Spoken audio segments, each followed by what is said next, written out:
मुंशी प्रेमचंद की कफन। झोपड़े के दरवाजे पर बाप और बेटा दोनों एक बुझे हुए अलाव के सामने खामोश बैठे हुए थे और अंदर बेटे की नौजवान बीवी बुधिया दर्द जेह से पछाड़े खा रही थी और रह रहकर उसके मुंह से ऐसी दिल खराश सदा निकलती थी कि दोनों कलेजा थाम लेते थे। जाड़ों की रात थी, फजा सन्नाटे में गर्क, सारा गांव तारीकी में जज्ब हो गया था। घीसू ने कहा, मालूम होता है बचेगी नहीं। सारा दिन तड़पते हो गया, जा देख तो आ। माधव दर्दनाक लहजे में बोला, मरना ही है तो जल्दी मर क्यों नहीं जाती? देख कर क्या आऊं? तू बड़ा बेदर्द है बे।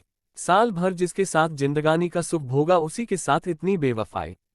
तो मुझसे तो उसका तड़पना और हाथ पांव पटकना नहीं देखा जाता। चमारों का कुनबा था और सारे गांव में बदनाम। घीसू एक दिन काम करता तो 3 दिन आराम। माधव इतना कामचोर था कि घंटे भर काम करता तो घंटे भर चिलम पीता। इसलिए उसे कोई रखता ही न था। घर में मुट्ठी भर अनाज भी मौजूद हो तो उनके लिए काम करने की कसम थी। जब दो एक फाके हो जाते तो घीसू दरख्तों पर चढ़कर लकड़ी तोड़ लाता और माधव बाजार से बेच लाता और जब तक वो पैसे रहते दोनों इधर उधर मारे मारे फिरते। जब फाके की नौबत आ जाती तो फिर लकड़ियां तोड़ते या कोई मजदूरी तलाश करते। गांव में काम की कमी न थी। काश्तकारों का गांव था। मेहनती आदमी के लिए 50 काम थे मगर उन दोनों को लोग उसी वक्त बुलाते जब दो आदमियों से एक का काम पाकर भी कनात कर लेने के सिवा और कोई चारा न होता।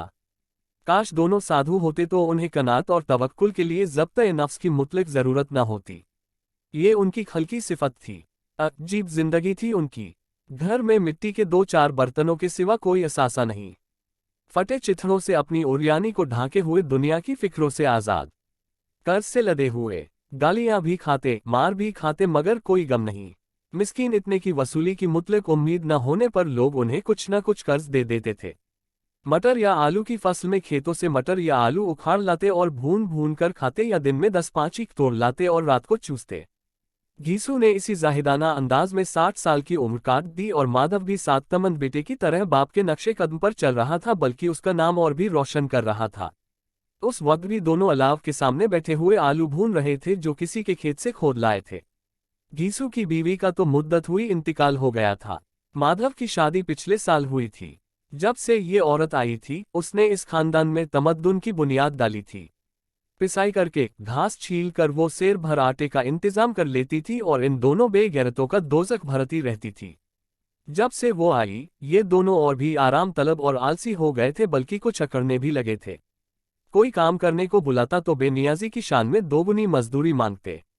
वही औरत आज सुबह से दर्द जेह में मर रही थी और ये दोनों शायद इसी इंतजार से सोए।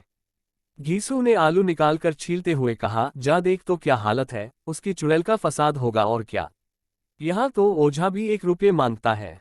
किसके घर से आए? माधव को अंदेशा था कि वो कोठरी में गया तो घीसू आलूओं का बड़ा हिस्सा साफ कर देगा। बोला, मुझे वहां डर लगता है। डर किस बात का है? मैं तो यहाँ हूँ ही। तो तुम ही जाकर देखो ना। मेरी औरत जब मरी थी तो मैं 3 दिन तक उसके पास से हिला भी नहीं और फिर मुझसे ले जाएगी कि नहीं? कभी उसका मुंह नहीं देखा, आज उसका उधड़ा हुआ बदन देखूं। उसे तन की सुध भी तो न होगी। मुझे देख लेगी तो खुलकर हाथ पांव भी न पटक सकेगी। मैं सोचता हूं कि कोई बाल बच्चा हो गया तो क्या होगा। सौंठ, गुड़, तेल कुछ भी तो नहीं है घर में। सब कुछ आ जाएगा। भगवान बच्चा दे तो जो लोग अभी 1 पैसा नहीं दे रहे हैं वही तब बुला कर देंगे। मेरे तो लड़के हुए घर में कुछ भी न था मगर इस तरह हर बार काम चल गया। जिस समाज में रात दिन मेहनत करने वालों की हालत उनकी हालत से कुछ बहुत अच्छी न थी और किसानों के मुकाबले में वो लोग जो किसानों की कमजोरियों से फायदा उठाना जानते थे कहीं ज्यादा फारिग उलबाल थे, वहां इस किस्म की जहनियत का पैदा हो जाना कोई तजुब की बात नहीं थी। हम तो कहेंगे घीसू किसानों के मुकाबले में ज्यादा बारीक बीन था और किसानों की तही दिमाग जमयत में शामिल होने के बदले शातिरों की फितना पर्दाज जमाअत में शामिल हो गया था। हाँ, उसमें ये सलाहियत न थी कि शातिरों के आइन और आदाब की पाबंदी भी करता। इसलिए ये जहाँ उसकी जमाअत के और लोग गांव के सरगना और मुखिया बने हुए थे उस पर सारा गांव अंगुश्त नुमाई कर रहा था। फिर भी उसे ये तस्कीन तो थी ही कि अगर वो खस्ताहाल है तो कम से कम उसे किसानों की सी जिगर तोड़ मेहनत तो नहीं करनी पड़ती और उसकी सादगी और बेजबानी से दूसरे बेजा फायदा तो नहीं उठाते। दोनों आलू निकाल निकाल कर जलते जलते खाने लगे। कल से कुछ भी नहीं खाया था। इतना सब्र न था कि उन्हें ठंडा हो जाने दें। कई बार दोनों की जबानें जल गईं। छिल जाने पर आलू का बैरूनी हिस्सा तो ज्यादा गर्म ना मालूम होता था, लेकिन दांतों के तले पड़ते ही अंदर का हिस्सा जबान और हल्क और तालू को जला देता था, और इस अंगारे को मुंह में रखने से ज्यादा खैरियत इसी में थी कि वो अंदर पहुंच जाए। वहां उससे ठंडा करने के लिए काफी सामान थे, इसलिए दोनों जल्द जल्द निगल जाते थे। हालांकि इस कोशिश में उनकी आंखों से आंसू निकल आते। घीसू को उस वक्त ठाकुर की बारात याद आई जिसमें 20 साल पहले वो गया था। उस दावत में उसे जो सेरी नसीब हुई थी वो उसकी जिंदगी में एक यादगार वाकया थी, और आज भी उसकी याद ताज़ा थी। वो बोला, वो भोज नहीं भूलता। तब से फिर इस तरह का खाना और भरपेट नहीं मिला। लड़की वालों ने सबको पूरियां खिलाई थीं, सबको, छोटे बड़े सब ने पूरियां खाई, और असली घी की चटनी, रायता, 3 तरह के सूखे साग, एक रसेदार तरकारी, दही, चटनी, मिठाई। अब क्या बताऊं कि उस भोज में कितना स्वाद मिला। कोई रोक नहीं थी, जो चीज चाहो मांगो और जितना चाहो खाओ। लोगों ने ऐसा खाया कि किसी से पानी न पिया गया, मगर परोसने वाले हैं कि सामने गर्म गोल गोल महकती हुई कचौरियां डाल देते हैं। मना करते हैं नहीं चाहिए, मगर वो है कि दिए जाते हैं। और जब सब ने मुंह धो लिया तो एक एक बीड़ा पान भी मिला, मगर मुझे पान लेने की कहाँ सुध थी। खड़ा न हुआ जाता था, झटपट जाकर अपने कंबल पर लेट गया। ऐसा दरिया दिल था वो ठाकुर। माधव ने उन तकल्लुफात का मजा लेते हुए कहा, अब हमें कोई ऐसा भोज खिलाता। अब कोई क्या खिलाएगा। वो जमाना दूसरा था, अब तो सबको किफायत सूझती है। शादी ब्याह में मत खर्च करो, क्रियाकर्म में मत खर्च करो। पूछो गरीबों का माल बटोर बटोर कर कहाँ रखोगे, मगर बटोरने में तो कमी नहीं है। हाँ, खर्च में किफायत सूझती है। तुमने 20 पुड़िया खाई होंगी, 20 से ज्यादा खाई थी। मैं 50 खा जाता, 50 से कम मैंने भी न खाई होंगी। अच्छा पट्टा था, तू उसका आधा भी नहीं है। आलू खाकर दोनों ने पानी पिया और वहीं अलाव के सामने अपनी धोतियां ओढ़कर पांव पेट में डालकर सो रहे, जैसे 2 बड़े बड़े अजदहे कुंडलियां मारे पड़े हों, और बुधिया अभी तक कराह रही थी। सुबह को माधव ने कोठरी में जाकर देखा तो उसकी बीवी ठंडी हो गई थी। उसके मुंह पर मक्खियां भिनक रही थीं, पथराई हुई आंखें ऊपर टंगी हुई थीं, सारा जिस्म खाक में लथपथ हो रहा था। उसके पेट में बच्चा मर गया था। माधव भागा हुआ घीसू के पास आया और फिर दोनों जोर जोर से हाय हाय करने और छाती पीटने लगे। पड़ोस वालों ने ये आहोजारी सुनी तो दौड़ते हुए आए और रस्म कदीम के मुताबिक गमजदों की तशफ़ी करने लगे। मगर ज्यादा रोने धोने का मौका न था, कफन की और लकड़ी की फिक्र करनी थी। घर में तो पैसा इस तरह गायब था जैसे चील के घोंसले में मांस। बाप बेटे रोते हुए गांव के जमींदारों के पास गए। वो उन दोनों की सूरत से नफरत करते थे, कई बार उन्हें अपने हाथों पीट चुके थे। चोरी की इल्लत में, वादे पर काम न करने की इल्लत में। पूछा, क्या है बेगिसुआ, रोता क्यों है? अब तो तेरी सूरत ही नजर नहीं आती, अब मालूम होता है तुम इस गांव में नहीं रहना चाहते। घीसू ने जमीन पर सर रखकर आंखों में आंसू भरते हुए कहा, सरकार बड़ी विपदा में हूं। माधव की घर वाली रात गुजर गई। दिन भर तड़पती रही सरकार। आधी रात तक हम दोनों उसके सिरहाने बैठे रहे। दवा दारू जो कुछ हो सका सब किया, मगर वो हमें दगा दे गई। अब कोई एक रोटी देने वाला नहीं रहा मालिक, तबाह हो गए। घर उजड़ गया। आपका गुलाम हूं, अब आपके सिवा उसकी मिट्टी कौन पार लगाएगा। हमारे हाथ में जो कुछ था वो सब दवा दारू में उठ गया। सरकार ही की दया होगी तो उसकी मिट्टी उठेगी, आपके सिवा और किसके द्वार पर जाऊं। जमींदार साहब रहम दिल आदमी थे, मगर घीसू पर रहम करना काले कंबल पर रंग चढ़ाना था। जी में तो आया कह दें, चल दूर हो यहां से, लाश घर में रखकर सड़ा। यूं तो बुलाने से भी नहीं आता। आज जब गर्स पड़ी तो आकर खुशामद कर रहा है, हरामखोर कहीं का बदमाश। मगर ये गुस्से या इंतकाम का मौका नहीं था। तो वो करहन 2 रुपये निकाल कर फेंक दिए, मगर तशफी का एक कलमा भी मुंह से न निकाला। उसकी तरफ ताका तक नहीं, गोया सर का बोझ उतारा हो। जब जमींदार साहब ने 2 रुपये दिए तो गांव के बनिए महाजनों को इनकार की जुर्रत तक क्यों कर होती। घीसू जमींदार के नाम का ढिंडोरा पीटना जानता था। किसी ने 2 आने दिए, किसी ने 4 आने। 1 घंटे में घीसू के पास 5 रुपये की माकूल रकम जमा हो गई। किसी ने गल्ला दे दिया, किसी ने लकड़ी, और दोपहर को घीसू और माधव बाजार से कफन लाने चले और लोग बांस वांस काटने लगे। गांव की रकीक उलकल औरतें आ आकर लाश को देखती थीं और उसकी बेबसी पर 2 बूंद आंसू गिरा कर चली जाती थीं। बाजार में पहुंचकर घीसू बोला, लकड़ी तो उसे जलाने भर की मिल गई है क्यों माधव? माधव बोला, हाँ लकड़ी तो बहुत है, अब कफन चाहिए। तो कोई हल्का सा कफन ले लें। हाँ और क्या, लाश उठते उठते रात हो जाएगी। रात को कफन कौन देखता है? कैसा बुरा रिवाज है कि जिसे जीते जी तन ढांकने को चिथड़ा न मिले, उसे मरने पर नया कफन चाहिए। और क्या रखा रहता है। यही 5 रुपये पहले मिलते तो कुछ दवा दारू करते। दोनों एक दूसरे के दिल का माजरा मानवीय तौर पर समझ रहे थे। बाजार में इधर उधर घूमते रहे, यहाँ तक कि शाम हो गई। दोनों इत्तेफाक से या आमदन एक शराब खाने के सामने आ पहुंचे और गोया किसी तयशुदा फैसले के मुताबिक अंदर गए। वहां जरा देर तक दोनों तजब्जुब की हालत में खड़े रहे। फिर घीसू ने एक बोतल शराब ली, कुछ गजक ली और दोनों बरामदे में बैठकर पीने लगे। कई कुज्जियां पहम पीने के बाद दोनों सुरूर में आ गए। घीसू बोला, कफन लगाने से क्या मिलता, आखिर जल ही तो जाता, कुछ बहू के साथ तो न जाता।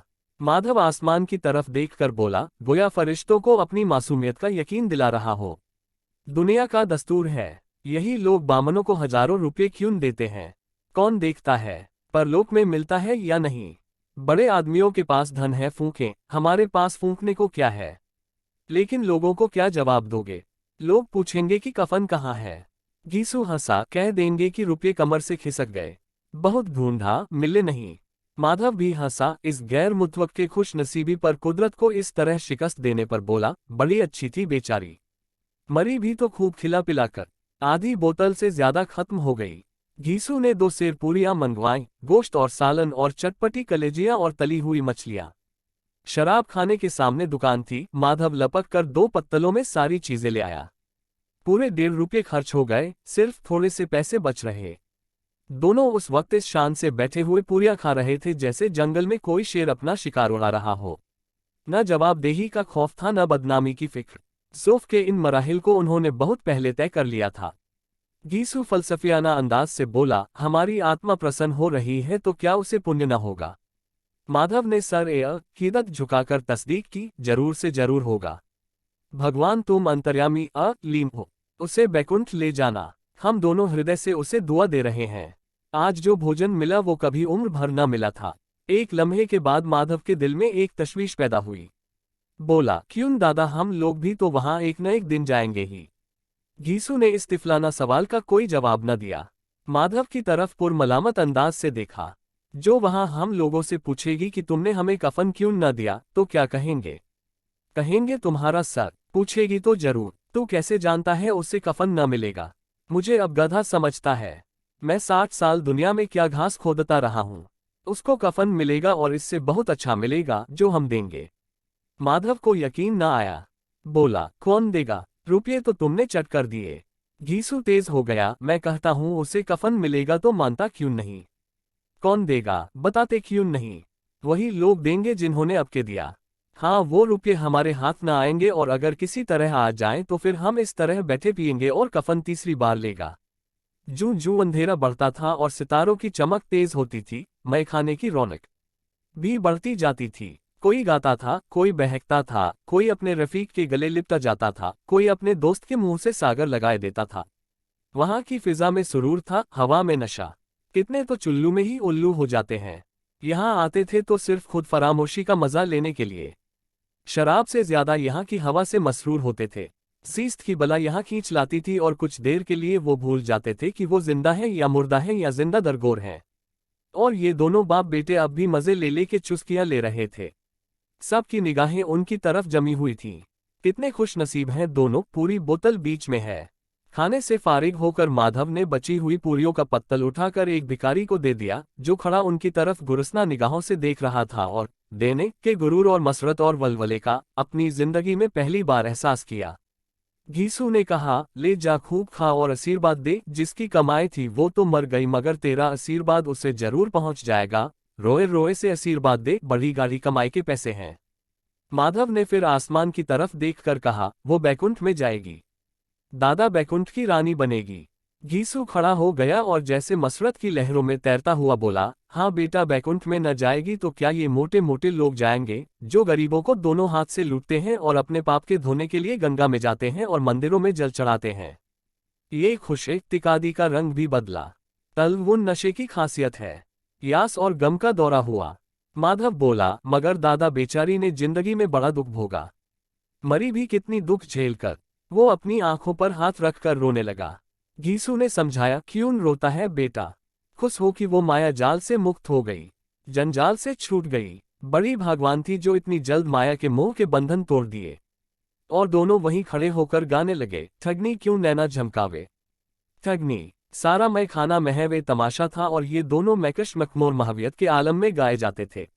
फिर दोनों नाचने लगे, उछले भी, कूदे भी, गिरे भी, मटके भी, भाव भी बताए और आखिर नशे से बदमस्त होकर वहीं गिर पड़े।